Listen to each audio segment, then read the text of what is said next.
Wulanɛgɛ ɲɛ 17 bɛ Yanfoyi la, Sikaso mara la ani Bamakɔ. O waati kelen na wulanɛgɛ ɲɛ 12 bɛ Washington DC, Amérique jamana faaba kɔnɔ. An balimaw aw n'u la, a y'aw bisimila VOA Banbara ka Malikura kunnafoniw kɛnɛ kan.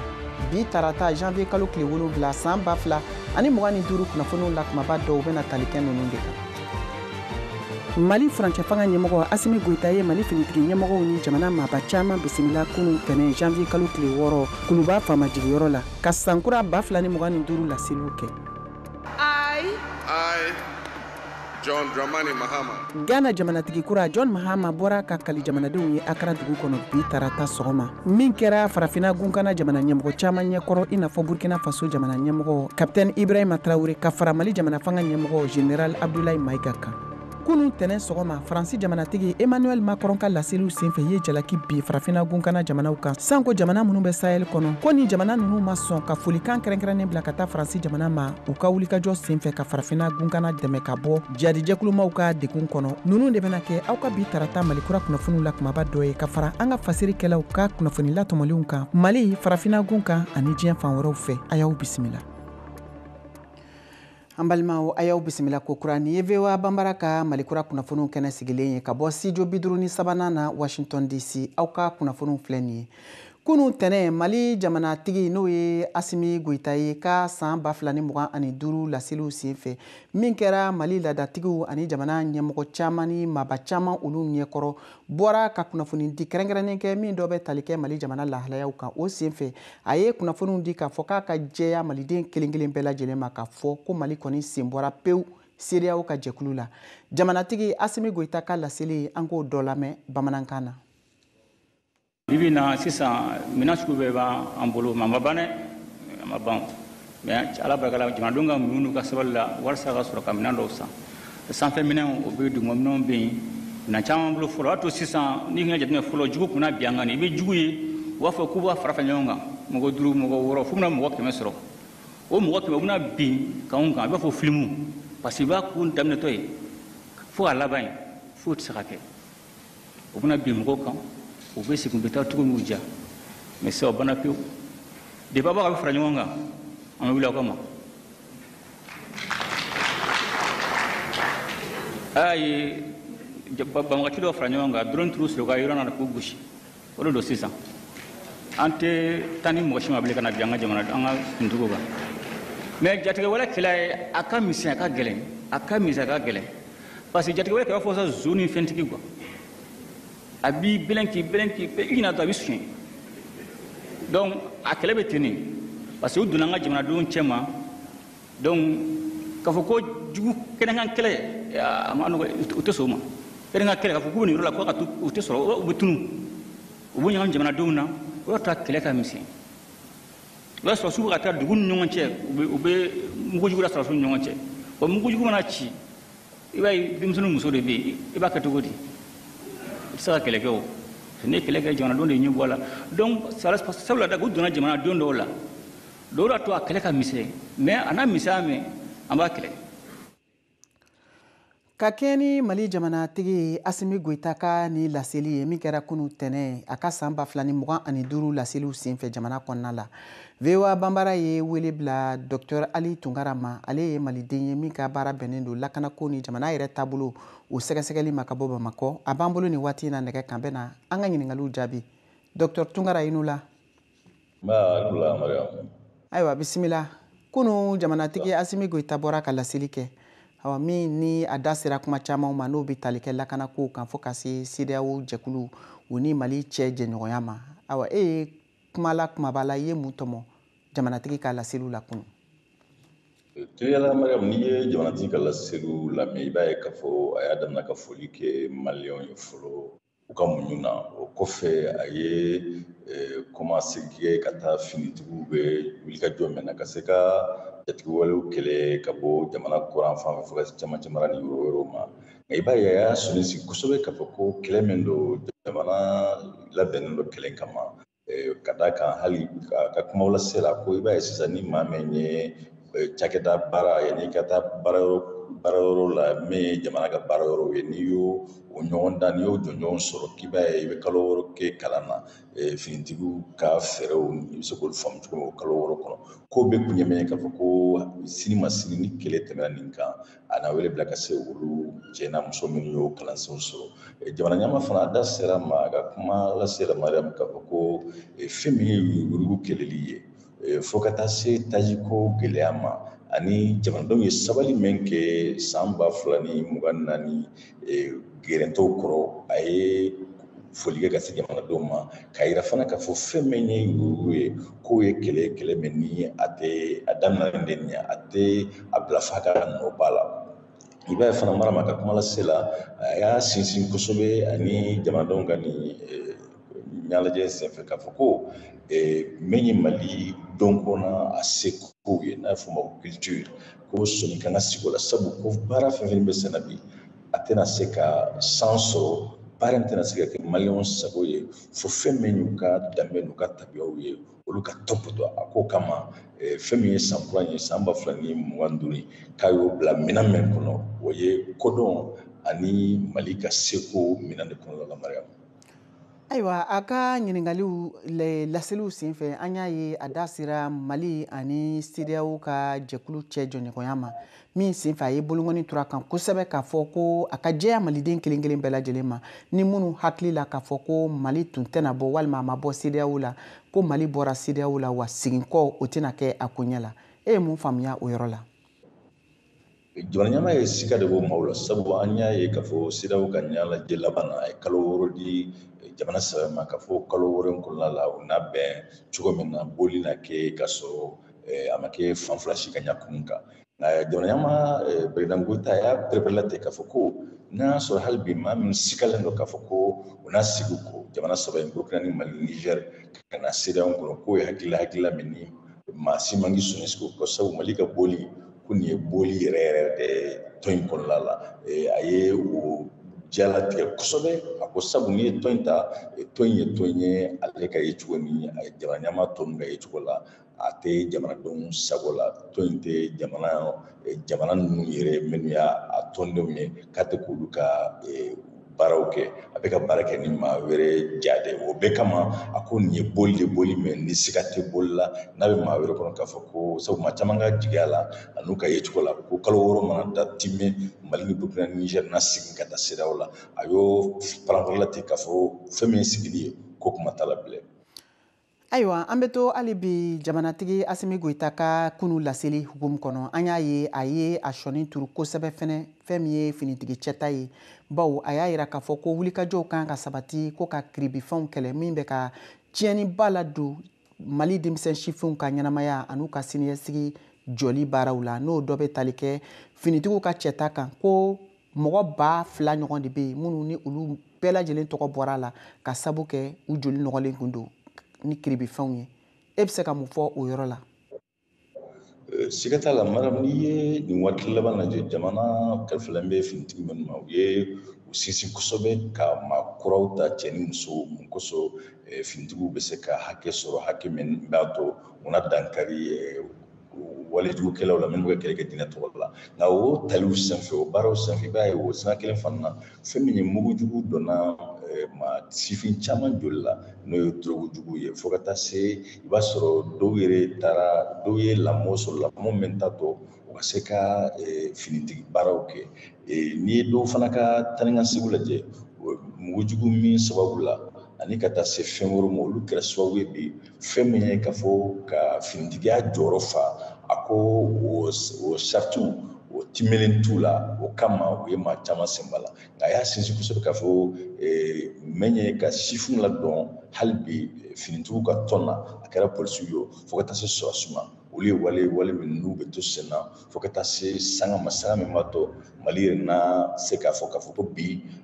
finitigi minnu b'a bolo cɛ ni muso u ye wasa kɛ u timɛlen don ka se ka jamana fantan 4 bɛɛ ka lakana sabati ani ka se ka dankari maa minnu bɛ kɛlɛ kɛ diinɛ tɔgɔ la fo ka taa se kɛlɛ wɛrɛw ma. Ayiwa Dr Tunkara an b'a ɲini fɛ i ka to nɛgɛ kan an bɛ segin ka na i ma ni Gana lahalayaw ye o kosɔn an bɛ taa Gana jamana kan bawo u ka jamanatigi kura sugandilen n'o ye John Dramani Mahama ye n'a si ye san 66 ye kelen kɔfɛ ka sebagaya sɔrɔ u ka jamanatigi sigi kalata la min kɛra décembre kalo tile 7 san 2024 bɔra bi tarata Ghana jamana faba kɔnɔ Accra k'i kali jamanadenw ye a yirala o senfɛ k'a fɔ fɛn min ye farafina gunkana jamana ɲɛmɔgɔ caman ye olu tun b'a kɛnɛ kan i n'a fɔ Burkina Faso jamana ɲɛmɔgɔ Ibrahim Traoré ani ka fara Mali ka fanga ɲɛmɔgɔ dangan kan ni o ye Général Abdoulaye Maïga ye VOA Bambara tɔgɔla Kayatu Traoré ale b'o kunnafoniw fɛsɛfɛsɛ. I, John Dramani Mahama, having been elected to the high office of President of the Republic of Ghana. Ashi Sambi Oroni Woro, John Mahamat Bena Fangata Kukura, Kalikashion ni Laidu Countaleum, Sefe, Jamaba Farali, Nyonka, Nyekoro, Kumbe, Keneba, Place de l'Indépendance Kono, Mi Masirla, ne Aka Politique Kulu, NDC, National Democratic Congress Tamasiri, Couleur Nyeremuni, Binkene, Blima, Fima, Anijema. A Swandile, Décembre Kalo, Temelina, ne Kemedoya Biduruni Woroni Tormunyo, Woron Yonaye, John Mahamat, ne atunye jamana kuntigiya kɛ ka tɛmɛ sanba fila ani tani fila ka taa se fo sanba fila ni tani wolonfila ma ye bolonɔ de ye NDC a ka politiki kulu ka seginni na fanga la New Patriotic Party NPP ka san 8 mara sinsilen kɔfɛ a ka jamana kuntigi dankan Jana Nana Opuko Aguema muso fɔlɔ ka nin jɔyɔrɔ minɛ Ghana fɛnɛ ye a ka kalikasiɲɛw kɛ farafina jamana kuntigi 20 ɲɔgɔn tun bɛ a kɛnɛ kan Bola Ahmed Tinubu Nigeria Bassirou Diomaye Faye Sénégal, Ibrahim Traoré Burkina Faso, William Ruto Kenya, Félix Tshisekedi République démocratique du Congo, Brice Oligui Nguema Gabon, Julius Mada Bio Sierra Leone, Mamadi Doumbia Guinée, Kafara jamana kuntigi kɔrɔw ani gouvernement ɲɛma caman kan. Mali ka premier ministre général de division Abdoulaye Maïga tun bɛ Mali tɔgɔla a kɛnɛ kan. Sanu bɔli jamana fɔlɔ farafina gun kan ani kakao sɛnɛ jamana filanan duniya kɔnɔna la Ghana kɛra misali jamana ye bɛjɛ fanga basigiliw taabolow kan. Politiki kuluba fila NPP ni NDC bɛ fangaw falen-falenna u ni ɲɔgɔn cɛla la kabini bɛjɛ fanga turu kuma waati la san 1992 la. Ne tun ye Kayatu Traoré ka laseliw ye an bɛ to hali bi Ghana jamana kɔnɔna lahalayaw kan min ni o kɛra bi tarata sɔgɔma u ka jamanatigi kura John Mahama ale ka kalili ye ka taa jamanadenw ma. Dr Ali Tunkara ale b'an bolo hali bi nɛgɛ kan an bɛna ka na ɲininkaliw tɛnkun a la ka kɛɲɛ ni o taabolow ye. Tunkara an y'a ye Ghana jamanatigi bɔra k'i kali bi jamana ɲɛmɔgɔ caman baw olu tun b'a kɛnɛ kan i n'a fɔ Kayatu bɔra k'a lase cogo min na nka Mali kɔni ka jamanatigi nɔrɔ bilala ni a ka fanga ɲɛmɔgɔ ye n'o ye Général Abdoulaye Maïga ye bawo maa caman fana y'a yira k'a fɔ ko Asimi Goïta tun makɔnɔlenba don Accra i bɛ se ka mun fɔ an ye o yɔrɔ la.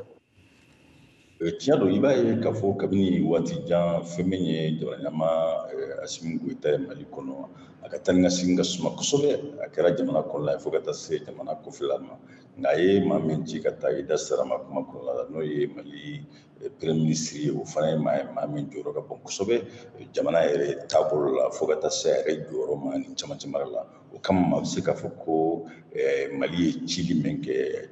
a ka ciden bɛ wasa kɛ a ka ciden fana fɛn tɛ Mali ko la a tɛ min don a la Général Abdoulaye Maïga ka taa nin kɛnɛ kan hali n'a sɔrɔ jama sigilen min ni président yɛrɛ ka taali ye nka n y'a fɔ cogo min président Maïga ka taali ka gɛlɛn kosɛbɛ ka taa a yɛrɛ nacogo kan fanga la ani sika caman bɛ yen u ka jate la taa ni ka segin ninnu a sɔngɔ ka ca taa ni ka segin ninnu a mago bɛ wale caman na wale dɔw cɛ man ɲi wale jamanaw kɔnɔ o kama a caman na i b'a ye a bɛ maa de bila ka taa a nɔ la maaw don maa min fana ni i b'a sɔrɔ jamana ka daniya ni fɛnw timilen b'u la kosɛbɛ. Ayiwa n'i ye jateminɛli kɛ e yɛrɛ ka jate la farafina tilebiyanfan minnu ni olu bɛ Sahel kɔnɔ u ka kulu n'o ye AES ye min sigilen don Mali, Niger ani Burkina Faso fɛ baaraɲɔgɔnya sira jumɛn de bɛna se ka to u ni Ghana jamana cɛ hakaja Ghana jamana bɛ CEDEAO ka kulu kɔnɔ. Tiɲɛ don i y'a fɔ cogo min Ghana ye jamana min ni ani jamana saba ye Mali ni Burkina ni Niger taariw kɔnɔ kabini waati jan u bolo bɛ ɲɔgɔn bolo kɛrɛnkɛrɛnnenya la maliyɛn sifin caman de bɛ Gana kalan taabolo la n'i ye Niger fana ta Niger yɛrɛ ni Gana fan caman tugulen bɛ ɲɔgɔn na sigi yɛrɛ kɛcogo la i b'a ye fana fan fila bɛɛ siya kelenw b'u ni ɲɔgɔn cɛ fo ka taa se Burkina fana ni Gana kelen bɛ dan bɔ u daw ni ɲɔgɔn cɛ a siyaw bɛɛ masuwa kelen o kama i b'a ye Gana ye jamana min n'a jɔyɔrɔ ka bon kosɛbɛ nin jamana saba in ka tɔn in na n'o ye AES ye nin bɛɛ fana kama Gana tɛna se ka hakilila min bɛ bɔ CEDEAO ka hakilabaw kɔnɔna la nka maa caman ka ye cogo la ni président Traoré ka taali fo ka taa se Niger ka cidenw fana ma ka taa se Général Assimi Goïta yɛrɛ ka cidenw ma nin na kɛ sababu ye nin taama in senfɛ k'u ka hakilila fana yira Gana président kura la k'a fɔ ko foyi t'u ni Gana cɛ foyi t'u ni CEDEAO maaw cɛ fɛn min taa ni ka segin ye u y'o fɔ ka kuma tɛmɛnenw na k'a fɔ ko AES jamanaw tɛna gɛlɛya foyi dɔn o la o kama n'i ye fan bɛɛ lajɛ Ganaw bɛ nin jamana in bolo cogo min ani ka taa se Nigériens ni Burkina bɛ ni Maliens fana bɛ Gana cogo min a ka kan maa bɛ se ka jigiya k'a fɔ ko u ka nin n'u taara jamana ɲɛmaa ka sigi de la u b'u profiter nin taama in senfɛ ka se ka o kuma ninnu ka jamana ɲɛmaa kura ka hakilila sigi u ka a yɛrɛ k'a fɔ ko bɛn ni kɛlɛ de b'u ni ɲɔgɔn cɛ ŋana jugu foyi t'u ma ka taa Gana fan fɛ. Ayiwa n'i ye jateminɛ kɛ hali bi CEDEAO ɲɛmɔgɔw b'u sɔn ko AES ka kulu maaw n'o ye jamana saba ninnu ye k'u ka lajɛli kɛ min kɛlen don kalo 6 dilen u ma fo ka se juin kalo san 2025 ma cogo min na u bɛ se ka segin ka na CEDEAO ka kulu kɔnɔ. Ayiwa Assimi Goïta bɔra k'a yira k'a fɔ ko cogo si t'a la bilen nin ko in dun bɛna se ka kɛ cogo di e yɛrɛ fɛ? U ka baaraɲɔgɔnya baaraɲɔgɔnya mɔgɔ bɛ se ka i sigi mɛn na bi o ye k'a fɔ ko a ka gɛlɛn CEDEAO jamanaw k'a fɔ k'u bɛ gɛrɛntɛ wɛrɛ ta walima pɛnpɛnni wɛrɛ ta ni jamana saba in kɔnɔna a bɛ se ka bisikiya k'a fɔ ko CEDEAO jamana tɔ ninnu a caman na u n'a sɔn fɛn min ye jamanadenw ka taa ni ka segin ye k'o ta a kɛcogo la a caman na fɛn min ye musakakow ye k'olu fana ta a kɛcogo la sabu hakililajiginna jamana 8 bɛ CEDEAO fana kɔnɔna la min ni Mali ni Burkina Niger bɛɛ bɛ wari kelen na n'o ye CFA ye o bɛɛ kama maa caman ka ye cogo la pɛnpɛnni kuraw bɔ man di CEDEAO mɔgɔw fɛ ka taa nin jamana saba in kɔnɔna nka maaw bɛ siga fana k'a fɔ ko n'i ye angilɛ bɛ fɔ jamana minnu kan Ghana ani ka taa bila Niger ninnu na olu ye jamana min i b'a ye taa ni ka segin sɛbɛn ka gɛlɛn kosɛbɛ o ma n'i taara Ghana dugu kɔnɔna la walima n'i taara Niger dugu kɔnɔna la i b'a ye hali ni CEDEAO jamanaden ye n'i ka sigi tɛmɛna kalo 3 kan u b'a jagoya i fɛ i ka sigi sɛbɛn ta kalo 3 in kɔfɛ o bɛɛ kama maaw bɛ ka siga kosɛbɛ k'a fɔ ko yalima ni bɔ kɛra CEDEAO la Ghana tɛna kɛ jamana ye jamana min na kɛ jamanaw la min na gɛrɛntɛ ta ka se ni jamana saba ma nka n y'a fɔ cogo min kuma tɛmɛnenw na n'i ye Niger ni Ghana ta bi u sɔrɔlen bɛ ɲɔgɔn na cogo min siyaw yɛrɛ kɛcogo la n'i ye Burkina fana Niger Ghana ta u donnen bɛ ɲɔgɔn na cogo min furancɛw la o bɛɛ kama a bɛ se ka jigiya k'a fɔ ko gɛrɛntɛ suguyaw bɛ a ka gɛlɛn Ghana ka se k'o ta sabu n'a y'a gɛrɛntɛw ta jamana saba fana n'o gɛrɛntɛ kelen ta ka a kunda kan o kama i b'a ye fan fila bɛɛ ka jigiya la u na se ka nin ko in kun cɛ lafiya ni hakilisigi la nka kalo 6 in kɔnɔ a bɛ se k'a fɔ kalo 6 in kɔnɔna la n'a kɛ sababu ye fan fila bɛ funu na jigin ni funu jiginna i b'a ye hakilila min bɛ bɔ o kɔnɔna la o hakililaw bɛ se ka fan fila bɛ wasa hali ni majɛ bɛ kɛ fan fila bɛɛ ka fɛɛrɛw fana la.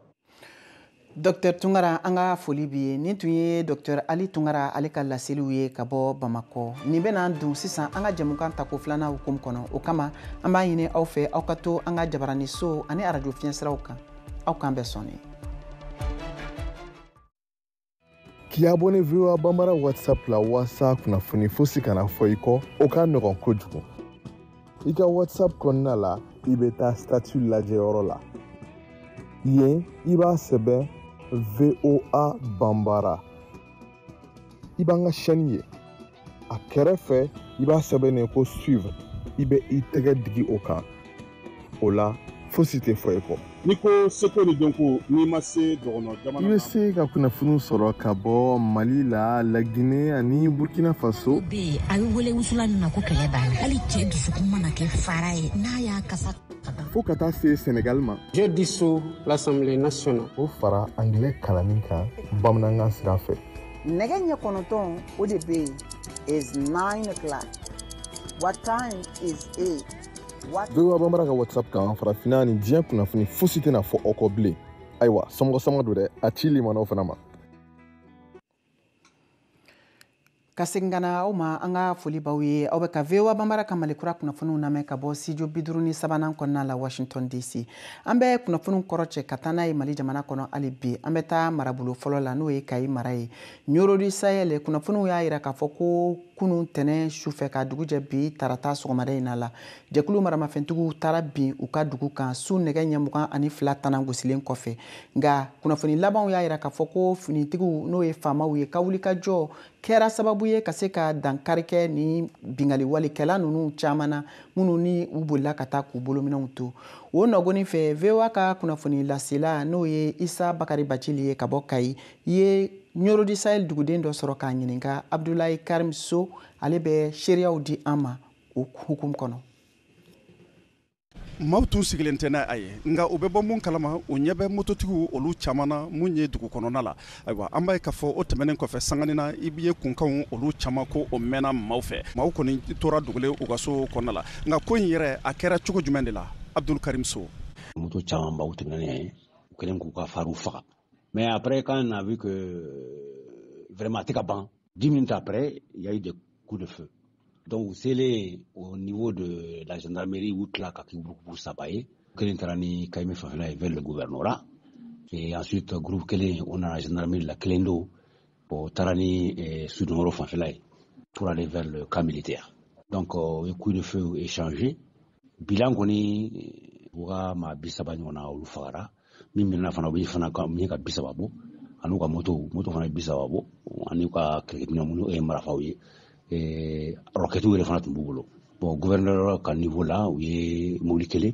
ani kataren kelen u y'u jeni yen nɔ gendarmerie niveau la yen u ye marafa ci ka kogo fan bɛɛ kɛ wo ye ani k'aw ka portuw kari. Siranya tun bɛ ɲɔrɔnkaw dusukun na sabula fɔlɔ la u na bi ɲɔrɔ ka foyi ma bɔ a la. Nka zen an kɛlen ka u ka nin baaraba in ye mɔgɔ 30 ani kɔ fa ka dɔw minɛ k'u ka motow minɛ u la. An bɛ fari foni donc an bɛ waati min ko sa bɛɛ lajɛlen nisɔndiyalen don da an ka lakanabaaw ka nin baaraba kelen kan. Sugu bɔra bitigiw dayɛlɛla magasinw dayɛlɛla bɛɛ taara i ka baara la. Bidon in na an bɛ se ka fɔ basigi o nana ka kɛɲɛ ni wulikajɔ ni cɛsiri mu ko ni o kɛra Mali finitigilakaw fɛ. Isa Bakari Bacili ka bɔ Kayi VOA Bamanan o tɔgɔ la. Yuwaru Mopti mara la salon samiya sanji ka tiɲɛni kɛra sababu ye ko ka dekun lase gatigi 384 ɲɔgɔn ma minnu bɛɛ lajɛlen bɛ dekun kɔnɔ fo ka se an bɛ don min na komi bi. VOA Bambara ka laselilikɛla ka bɔ Yuwaru Gurdo Bokum ale ye kunnafoni minnu sɔrɔ ko kɔnɔ an k'o lamɛn. Yuwaru dagayɔrɔ bɛnnen don bajiba de ma a bɛ fɔ min ma ko Lac Debo nka ɲinan ji caya kojugu ani jijo kɛra sababu ye ka degun camanba de lase i ka dɔn k'a fɔ dugukɔnɔdenw ma i nɛ kalako olu bɛ maa degunnenw na. Ji balala ka don an kan k'an ka sow bɛ k'an ka minɛnw bɛ tunu hali sisan an filɛ o ji kelen de kɔnɔ an b'o degun n'o sɛgɛn de kɔnɔ hali sisan an bɛ min ɲini faamaw fɛ an mago bɛ dɛmɛ teliyalen an ka minɛnw tora ji kɔnɔ an ka balow tora ji kɔnɔ an ka foyi ma bɔ ni dɔrɔn de ma. Salifu Gindo ale ye Yuwaru sifinaka dɔ ye olu ka wulikajɔ bonyana kosɛbɛ ka dɛmɛ ta ka ɲɛsin maaw ma maa minnu sɔrɔlen bɛ nin degun in na ani ka weleweleda ka kɛ ka ɲɛsin marabaga jɛkulu ma. Tiɲɛni kɛ yɛrɛ la a kasara a bonyana an filɛ nin yɔrɔ min sisan mɔgɔw bɛ kɛnɛ ma sans abri u mago bɛ dɛmɛ la donc an b'a ɲini autorité fɛ transition an b'a ɲini u fɛ vraiment Yuwarukaw an mago bɛ dɛmɛ la. A ko in dusukasi barika bonyana kosɛbɛ min ye Yuwaru préfet ka nɔnabila ye Abdramane Kulubali a fana y'i dantigɛ nin ko in kan ni k'i ka nisɔngoya jira. Yuwaru mago bɛ dɛmɛ na parce que ji donna a donna fo k'a dama tɛmɛ n bɛ dɛmɛ ɲini gouvernement yɛrɛ fɛ. Ji in caya kojugu tiɲɛni barika bonyana ka taa se i ka dɔn k'a fɔ 384 de ma min ye so 204 olu ye dugumakolo sɔrɔ wa min ye i ka dɔn k'a fɔ maa caman de bɛ yen nɔ sa minnu olu fana bolo ntanyara ka sababuya kɛ nin jiko in ye. VOA Bambara tɔgɔ la ka bɔ Yuwaru Gurdo Bokum ka laseli don. Amtani kunnafoniw ye diɲɛ fan wɛrɛ fɛ Faransi jamanatigi Emmanuel Macron bɔra kunu tɛnɛ ka laseli kɛ laseli min senfɛ a ye jalaki bi farafina tilebiyanfan jɛkulu kan minnu bɛ Sahel kɔnɔ k'a fɔ k'u ma foli kan kɛrɛnkɛrɛnnen bila ka taa Faransi jamana ma ka kɛ ni Faransi ka wulikajɔ dɛmɛ ye walasa ko ka se ka jadi jɛkulumaw kɛlɛ ka bɔ u ka jamanaw kan o nɔgɔni fɛ Tchad jamanatigi Mahama Idriss Déby Itno ani Senegal jamana kɔnɔna ɲɛmɔgɔ ni o ye Ousmane Sonko ye ni maa fila bɔra ka ka kumakan ninnu bɛɛ lajɛlen nkalontigiya min kɛra ni laseli dɔw labilali ye bɔlɔlɔsiraw fɛ Georges Atino VOA Bambara tɔgɔ la ka bɔ Washington. Je crois qu'on a oublié de nous dire merci. Emmanuel Macron kelen k'i kanbɔ k'a fɔ ko farafinama Faransi waleɲumandɔn jatigɛ walew kɛlɛli la ani jaabiw ka shuru a kan ka bɔ farafinaw si ma kɔrɔ ni si ye Tchad jamana ɲɛma Mahama Idriss Déby ale y'i kanbɔ k'a ka dusukuntɔrɔ jira k'a fɔ ko Emmanuel Macron bɛ k'a jira k'a fɔ ko a tɛ farafinw bonya wa k'a tɛ farafina fana bonya ani k'a m'a dɔn ko waati yɛlɛmana. La République du Tchad exprime sa vive préoccupation. Nga ɲan'o cɛ Tchad marabajɛkulu de tun y'i ka jɔrɔna jira dantigɛli sɛbɛn dɔ kɔnɔ mun kalanna Tchad foroba jabaraniso la o dantigɛli sɛbɛn mun kɔnɔ Tchad kɔkanko minisiri Abderrahmane Koulamala ale b'i sinsin farafina ani Tchad jɔyɔrɔ kan waasa ka se ka Faransi bɔ bolo la diɲɛ kɛlɛba filanan senfɛ k'a fɔ ko hali bi Faransi m'a lakodɔn k'a fɔ ko farafina sɔrɔdasi dɔw de y'u nin di waasa ka se ka Faransi kisi. Fan wɛrɛ fɛ Senegal minisiri ɲɛma Ousmane Sonko ale ye kanbɔ bɔlɔlɔ foroba kumayɔrɔ kan k'a fɔ ko Emmanuel Macron bɔra ka fili juguba de kɛ nin ye sabula Sonko ka fɔ la ko Senegal yɛrɛ de y'a latigɛ k'a ɲini ko Faransi sɔrɔdasiw ka taga ka bɔ u ka jamana kɔnɔna la wa ko abada ko a latigɛ ma taa Faransi fɛ mun y'i dogo olu kɔfɛ k'u bila ka kunnafoni lase u ka jamanadenw ma Ousmane Sonko a b'a fara kan fana k'a fɔ ko abada ko Faransi tɛna se ka farafina jamanaw lakana. Ka da nin bɛɛ lajɛlen kan sisan an bɛna farikolo ɲɛnajɛ kunnafoniw lase aw ma ka bɔ Siyaka Tarawele yɔrɔ. Handball bunagun kan Bamako Ligi ka championnat san 2024 ɲɔgɔndanw tana muso kunda ani cɛ kunda sibiri tɛmɛnen janvier kalo tile 4 san 2025 in na Abdallah Mamani Aïdara tɔgɔlaso kɔnɔ stade du 26 mars la musow ka jɔnjɔn tara centre omnisport de Lafiyabugu COL fɛ kuru 31 centre omnisport de Misabugu COM kuru 30 o ɲɛkɔrɔ COL denge karamɔgɔ Ahira Dambele ko cɛsiri don. Min ɲɛna an bolo match kɔnɔna la o y'an sera ka attaque gérer défense la an y'an débrouiller o la malgré que u sɛgɛnnen don mais voilà nisɔndiyalenba de don ka d'a kan n ka laɲini kun ye ka coupe in ta de. A ma nɔgɔ dɛ bon n'a gɛlɛyara o de ka di o. Adi Aïdara centre omnisport de Misabugu COM degeli karamɔgɔ ye foli kɛrɛnkɛrɛnnen lase a ka handball tana musomanw ma a y'a yira ko baara ɲɛna ka gɛlɛya dɔ yera a la. Ko min ma marché ko n ka kuma o kan o ye par exemple mankan bɛ salle kɔnɔ hali n'i bɛ fɛ ka kuma i ka denmisɛnninw fɛ u tɛ se k'a mɛn i n'a fɔ i mago bɛ min na bon o mankan fana tɛ se ka empêcher donc ni an bɛ ka gestes kɛ les joueuses ne suivent pas o de y'an sɛgɛn bi yɛrɛ yɛrɛ. A u tun bɛ kasi la parce que tiɲɛ yɛrɛ la a tun b'u nin kan a tun b'olu yɛrɛ nin kan a tun b'anw nin kan an minnu ye entraîneur ye mais a tun bɛ denmisɛnninw yɛrɛ nin kan ka tɛmɛ hali anw yɛrɛ kan k'u bɛ gagner donc ni o ma se ka sɔrɔ a dusukasi barika ka bon. Cɛkunda centre omnisport de Misabugu de y'o jɔnjɔn ta kuru 33 ka bɔ union sportive des forces armées de sécurité ɲɛkɔrɔ kuru 32 Siyaka Tarawele COM jalatigi nisɔndiyara kosɛbɛ. À la dernière minute an ko a foli la mais a ye tamaro min ta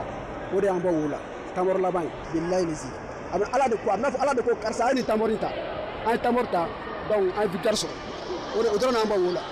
Baara kɛra mun ye yanni ka se bi ma. Baara kɔni kɛra ka se yanni ka bi ma an ye entraînement individuel kɛ du matin au soir an bɛ taa entraînement kɛ an bɛna wula fɛ an bɛ entraînement kɛ an bɛ ɲɔgɔn encourager an bɛ taa sigi entraîneur yɛrɛ fɛ n'o ye Mamadu Dambele Seba bɛɛ b'a fɔ ko Seba ale b'a invité ka wari bɔ a kun ka dumuni dumanw san ka boisson san ka fɛn bɛɛ san pour que coupe ka se ka ta. Colonel Abdoulaye Coulibaly Bamako handball ligue ɲɛmɔgɔ ka folikanw filɛ an k'a lamɛn. Équipe fɛn fɛn ani centre fɛn participera ni compétition na an ka championnat du district de Bamako la n'u bɛɛ fo ni championnat na an y'a daminɛ salon an bɛ se k'a fɔ mars kalo kɔnɔna la 2024 a kun nana cɛ